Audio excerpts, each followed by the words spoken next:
ओम नमः शिवाय। जब हेमकांत ने धनुष और बाण उठा लिया, बेचारे शिष्य आश्रम छोड़कर भय से भाग गए। भागने पर भी हेमकांत ने उनका पीछा किया और 300 शिष्यों को मार गिराया। शिष्यों के भाग जाने पर आश्रम पर जो कुछ सामग्री थी उसे राजा के पापात्मा सैनिकों ने लूट लिया। राजा के अनुमोदन से ही उन्होंने वहां इच्छानुसार भोजन किया। तत्पश्चात दिन बीतते बीतते राजा सेना के साथ अपनी पुरी में आ गए। राजा कुशकेतु ने जब अपने पुत्र का यह अन्यायपूर्ण कार्य सुना, तब उसे राज्य करने के अयोग्य जानकर उसकी निंदा करते हुए उसे देश निकाला दे दिया।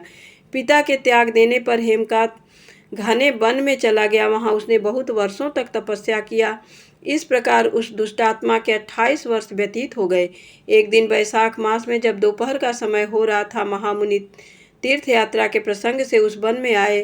वे धूप से अत्यंत संतप्त और तृषा से बहुत पीड़ित थे, इसलिए किसी वृक्षहीन प्रदेश में मूर्छित होकर गिर पड़े।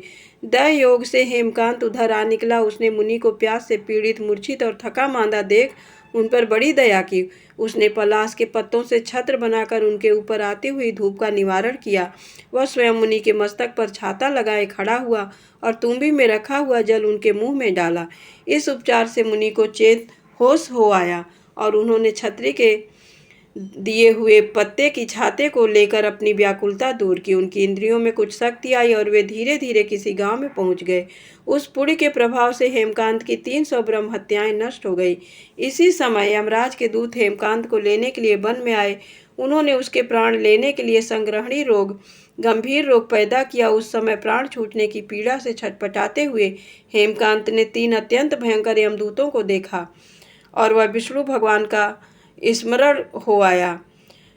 अपने कर्मों को याद करते हुए वो विष्णु भगवान को याद करने लगा। उसके स्मरण करने पर महाविष्णु ने विश्वक्सेन से कहा, तुम शीघ्र जाओ, यमदूतों को रोको, हेमकांत की रक्षा करो। अब वह निष्पाप और मेरा भक्त हो गया है।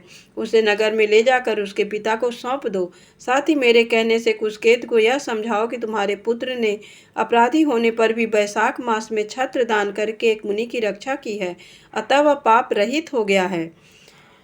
भगवान विष्णु का यह आदेश पाकर महाबली विश्वक्सेन ने हेमकांत के पास आकर यमदूतों को रोका और अपने कल्याणमय हाथों से उसके सब अंगों में स्पर्श किया। भगवत भक्त के स्पर्श से हेमकांत की सारी व्याधि क्षण भर में दूर हो गई। विश्वक्सेन उसके साथ राजा की पुरी में गए। उन्हें देख महाराज कुशकेतु ने आश्चर्य युक्त हो भक्तिपूर्वक मस्तक झुकाकर पृथ्वी पर साष्टांग प्रणाम किया और भगवान के पार्षद का अपने घर में प्रवेश कराया। वहां नाना प्रकार के स्तोत्रों से उनकी स्तुति तथा वैभवों से उनका पूजन किया। तत्पश्चात महाबली विश्वक्सेन ने अत्यंत प्रसन्न होकर राजा को हेमकांत के विषय में भगवान विष्णु ने जो संदेश दिया था वह सब कह सुनाया। उसे सुनकर कुशकेतु ने पुत्र को राज पर बिठा दिया और स्वयं विश्वक्सेन की आज्ञा लेकर पत्नी सहित वन को प्रस्थान किया। तदनंतर महात्मा विश्वक्सेन में हेमकांत से पूछकर और उसकी प्रशंसा करके श्वेत द्वीप में भगवान विष्णु के समीप चले गए। तब राजा हेमकांत वैशाख मास में बताए हुए भगवान की प्रसन्नता को बढ़ाने वाले शुभ धर्मों का प्रतिवर्ष पालन करने लगे।